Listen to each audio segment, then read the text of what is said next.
So they're going into the jungle. So they wanted to do something about the digital divide, right? The digital divide, they wanted to change things. So they were going to start providing internet service to the inner city projects. And then, lo and behold, they dropped out in the middle of the deal. But at the time, I didn't know that I was actually prepared. Because when I was away in boot camp, that certification, that network cable specialist for copper and fiber telecommunication systems, provided me with something that I would be eating with for the rest of my life. So lo and behold, we're in negotiations. The company decides to walk away from the deal. And as we know, as all of us are in here, we're opportunists. So I basically got on the phone and I said, well, what do I need to do to become an internet solution provider, right? So in 2010, we started out in communication. And we started out as an internet service provider, and we resold Verizon, right? And then around 2013, we transitioned into becoming something called an MSP. DSL is starting to die down, right? And this is when my journey really started. As I speak to every one of you in this room, I started off by saying that I suffer from PTSD. It's the kind that doesn't allow you to walk up to a person or be in a group or a room like this and speak to everyone. But throughout my challenges and throughout my struggles, I found something called a community of trusted advisors. A community, an IT ecosystem of individuals that were willing to help me out. So here, we're going to start with this. I think I defined this earlier. The definition of mentorship, it's that trusted advisor. All of us are in here for one goal: find that trusted advisor. I'm going to talk to you about 3 types of trusted advisors. We all know vendors. The vendors are here not just to sell us something. They're here to perpetuate their goals. They started a company. They moved into this sector. They saw a problem. And they said, hey, I want to work with you guys. We want to solve your problem. So the first type of trusted advisors that you can acquire here at this meeting is a vendor, and that is the most important trusted advisor. The second type is going to be our peers. Each and every last one of you in here have a bit of knowledge that you can share with one of us to teach us how to close a deal. For example, I'll use Corey printed out back there. We were shipping our we were shipping our RML. And he said, well, Melvin, who are you working with? He recommended an RML, right? For the sake of this conversation, I'm just going to say Ninja, right? The product has been great for us. But I wouldn't have known about Ninja besides the fact, let me repeat this. I've known about Ninja, but I wouldn't have trusted Ninja, right? So the trust that was established between me and Corey translated to trust between myself and Ninja. And then we signed an agreement with Ninja. So, and then the third type of trusted advisor that you can find here is our advisory board. The advisory board, for all of you here that are trying to grow a business, trying to get from 1 million to 2 million, from 2 million to 3 million, from 5 million to 10 million, the advisory board is here to help. You can reach out to them, talk to them, and they will talk to you about their strategies. Michael Goldstein, for example. I talked to Mike. I talked to Corey. They asked me one simple question: what are you doing in the community? How simple actually led with how sales going. Right? I said, well, you're doing better. And then they said, well, what are you doing in the community? What is the face of your organization and your business? And Mike's words said, man, you tell them we ain't going nowhere. You might not want to sign up with us now, but we'll be here 10 years from now, and we'll be helping this community to protect against cyber attacks. Advisory board members also have a wealth of knowledge. They've dealt with the vendors, right?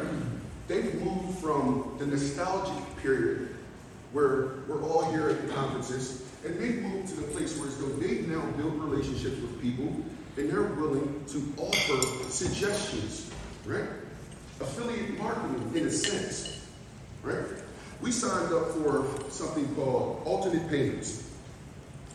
$99 wasn't even much. It was recommended to us by Corey.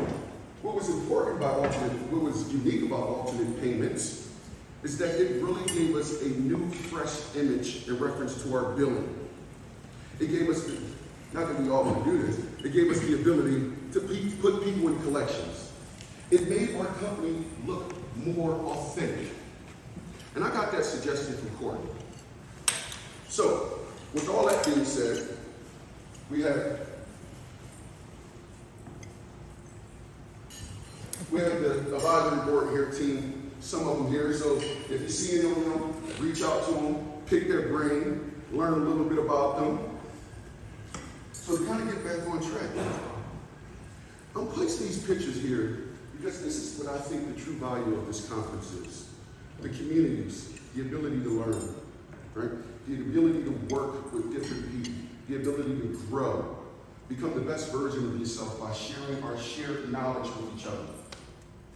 The ability to give back, provide community awareness, help different people. All of that is within this conference. I become a better version of myself every time I experience a channel company event. And I'm hoping that you guys continue to come back. I'm hoping that you guys continue to build relationships. This is, I think it's in Las Vegas in 2018. And I'm pulling these pictures out because I just was amazed. I'm like up there, right? That guy right there. Where's Walter? Right? And the crazy thing about it, prior to that, I had never put myself in a picture with a group of people. I had never been willing to extend myself. I had never been willing to get out of my own comfort zone because I suffer from that PTSD. A lot of you people here see me, you'll see me talking, you'll see me walking, right? But it's through the strength of the interactions that I've had with you guys that have helped me to become a better person. So, this is a picture of Chris Carano. He was the author, he actually spoke at one of the channel company events.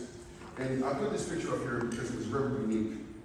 I was in this same place 3 years ago. We came out of COVID, first event. And then when we did the event, I came downstairs and no one had their masks on. Well, a few people had their masks on, not as many people as you would think that they had their masks on. I'm from the Northeast, I'm from Philadelphia, we were in Texas. Not too many people had their masks on.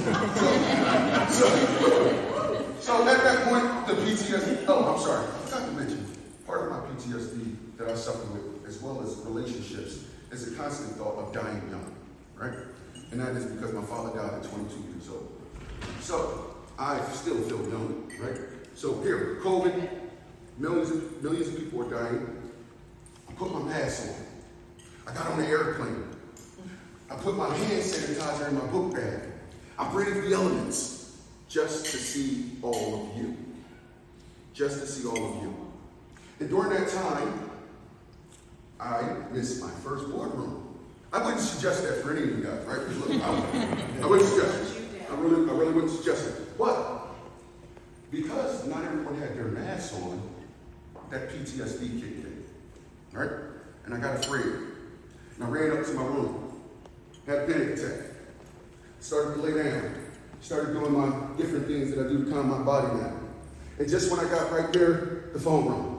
It was Miss CT. She said, "Melvin, why are you in your boardroom?" I said, "I'm quite having a medical issue, but I'll be right there." And for some reason, it was like they knew what I was experiencing. So she told me to come down to the keynote. And Chris Carano's keynote is about surviving. 13 hours in Benghazi, 13 hours of people trying to kill you, 13 hours of doing all this and all that.